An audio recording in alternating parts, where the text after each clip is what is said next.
What's going on, YouTube? Compact luxury crossovers are some of the best-selling vehicles in the luxury space, which is why there are offerings from pretty much every single brand. But among the extensive list of choices, Acura and Lexus have been offering style, luxury, and reliability for less money than the German competition, with their RDX and NX respectively. So with RDX just extensively refreshed and NX completely redesigned, which of these two Japanese rivals should be your choice? Let's go ahead and find out.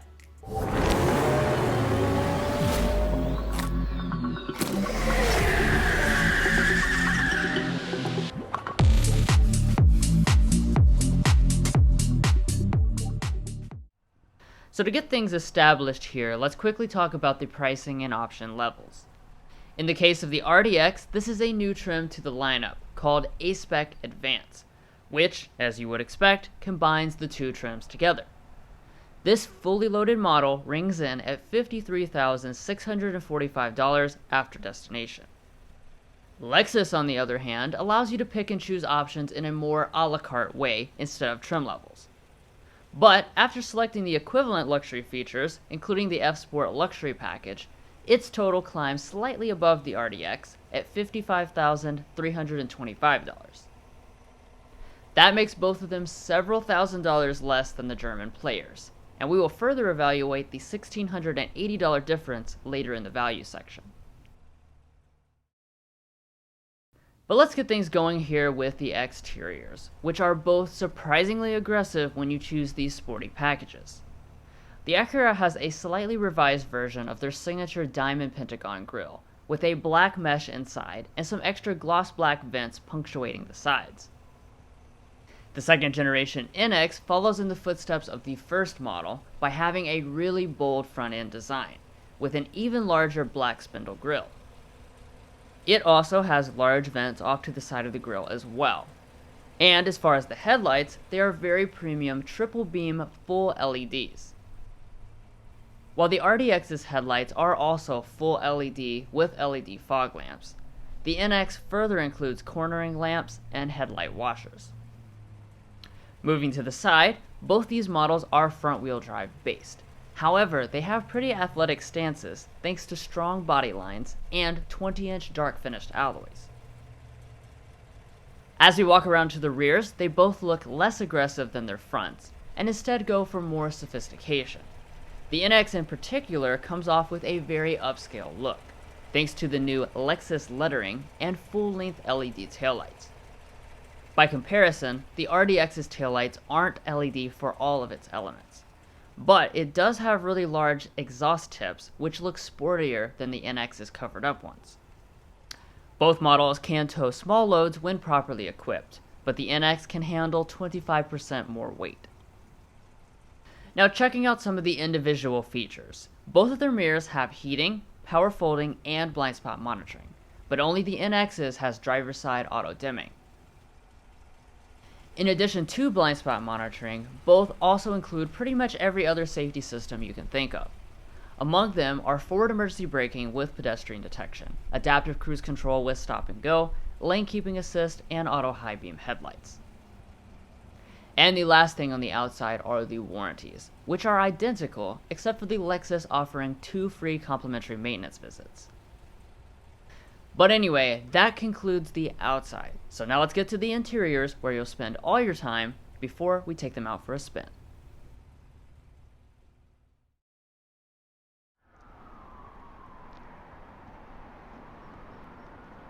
So first, walking up to them, both have smart entry systems and nice key fobs. You can remote start both of them, but the Lexus requires a subscription after the trial period expires. The Lexus uses an electronic door handle, which works very well. Once the doors are opened up, we find two interiors with pretty bold designs by this class's standards. Surprisingly, the Lexus has a bright red interior to match with the exterior, and the Acura has a new for 2022 orchid white color. As far as the seats themselves though, the RDX has a couple advantages, since it uses real Milano leather instead of leatherette, and 16 ways of power adjustment instead of 10 ways. Both of them have memory, heating, and ventilation.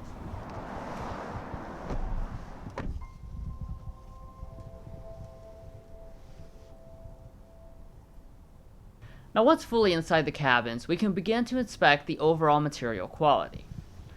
While the Lexus is fairly premium feeling, the Acura hits the luxury notes better, since it uses more stitched leather, Alcantara trim, and generous use of real aluminum. The Lexus only uses aluminum on a small portion of the door trim, and its speaker grills are not made of metal like the RDXs are.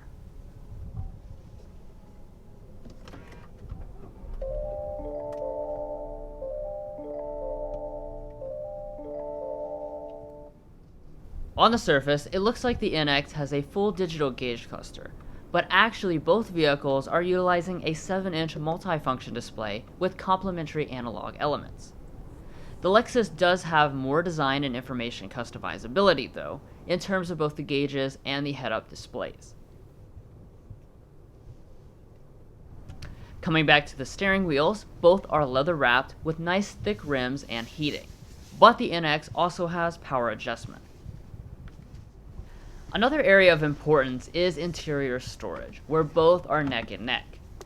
The center console by itself is definitely larger in the Lexus, but the Acura has more storage next to the cup holders and a huge amount of storage with its center pass-through.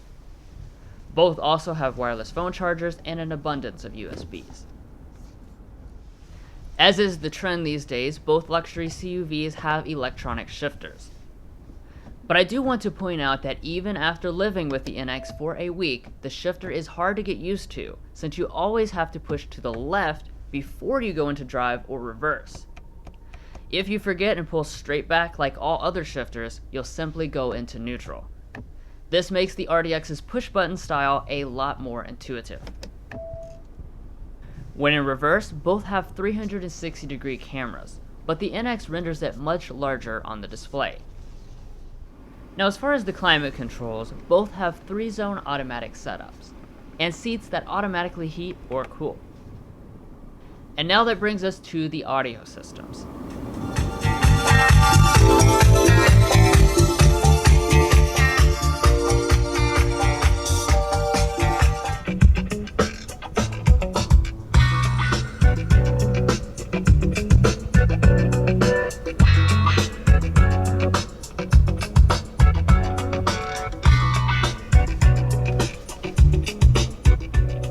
Overall sound qualities of both are superb, and I'd say they're roughly equal.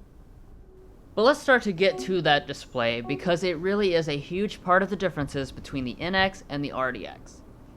For one, the NX's screen is significantly larger, at 14 inches versus 10.2 in the RDX.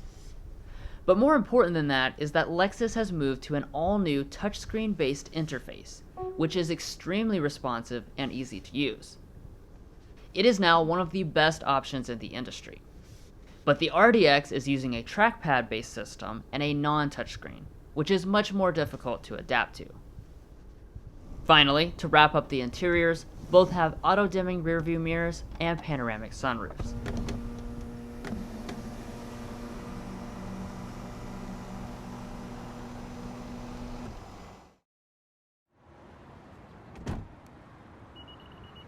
But now let's head around to the rear, where the rest of the family will be.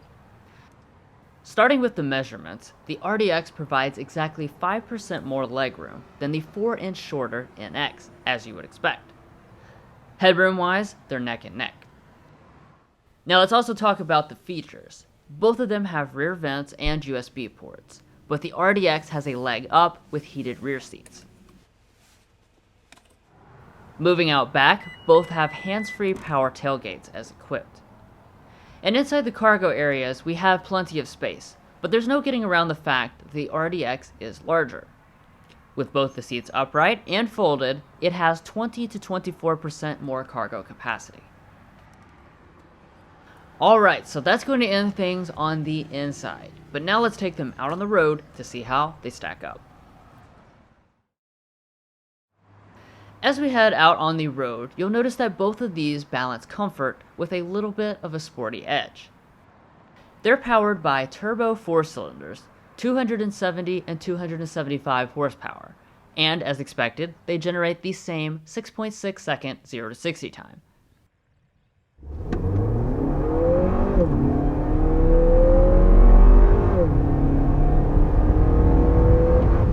Alrighty, and there is 60 miles per hour in the NX 350.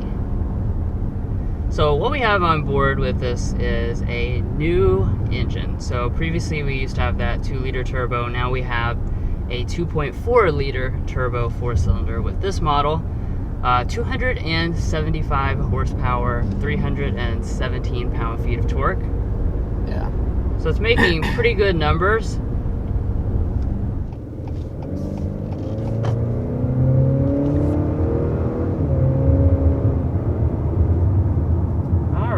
So first taking off here with this refreshed Acura RDX. You're going to notice we have the same powertrain setup as last year. This generation, of course, switched to the 2-liter turbocharged 4-cylinder engine. That's still going to be making 272 horsepower, 280 pound-feet of torque. So it definitely feels plenty spunky when you first set off, plenty of torque. And I just like the way that they kind of tune the response. Like I said, it does feel quick off the line.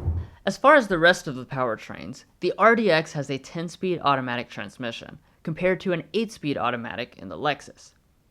Having more gears isn't necessarily an advantage, but in this case, we found the Acura's transmission to be smoother and have more crisp shifts.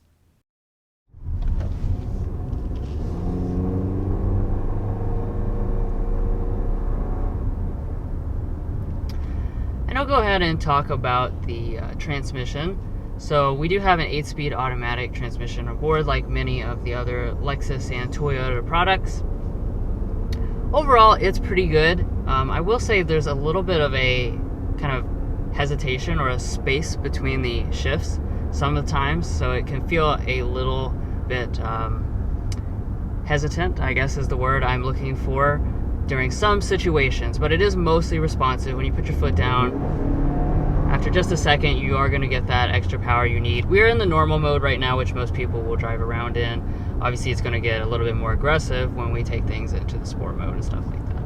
Yeah, and also while we're in sport mode, I'm noticing that the 10-speed automatic transmission that this model has does definitely behave differently. You can see it's almost doing a little bit of downshift rev matching. It's definitely keeping the RPMs higher, and it is just a very smooth transmission here in the sport mode when you're trying to have fun, and also when we get on the highway. Now circling back to the dual character I was discussing earlier, both of these have adaptive dampers which allow them to adjust the driving dynamics and comfort depending on the drive mode. They are very smooth and comfortable cruising down the road and absorb bumps nicely. I will say, however, that the RDX has the sportier edge when in sport mode, since its chassis and steering tighten down a lot more than the NX in Sport Plus mode. Now, right now we're out on a really nice canyon road here, so I want to go ahead and talk about one of our 2022 changes. You still have the drive modes with this big dynamic controller right here in the middle, but one thing that Acura said they did was basically make more difference between the different drive modes. So what we'll go ahead and do is cycle this into the sport mode. This is going to dial things in.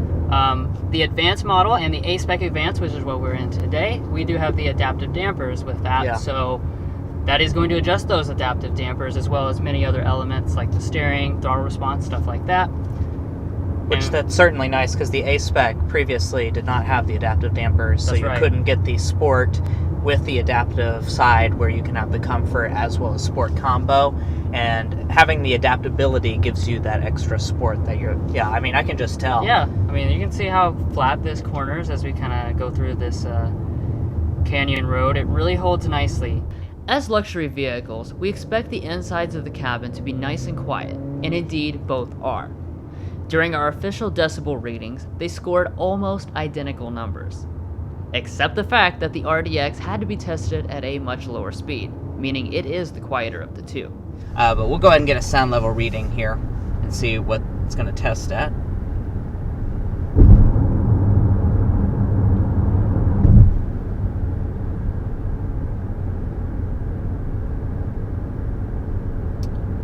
We're looking at 54.5 decibels.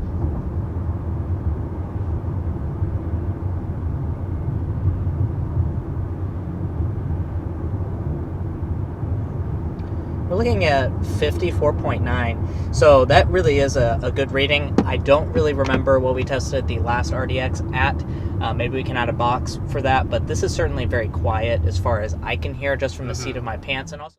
And lastly, for fuel economy, the NX achieves 8% better MPGs combined. Furthermore, it should definitely be noted that the NX offers very efficient hybrid and plug-in hybrids, something not available on the RDX. So before we see the final winner, we can't forget about the price difference between these two of $1,680. As always, with this price category, every $1,000 receives a half point, so in this case, towards the RDX. And that's it, everybody, for this comparison between two of the best-selling compact luxury crossovers. As you can see, the end result is pretty close, without factoring in personal opinions on overall design, which does play a big role. We're curious what your opinion is, so make sure you leave a comment below. And while you're down there, make sure you click that subscribe button. We would appreciate it, and you'll benefit as well, since it helps us receive the newest vehicles on our channel for you to enjoy. Take care and stay safe out there.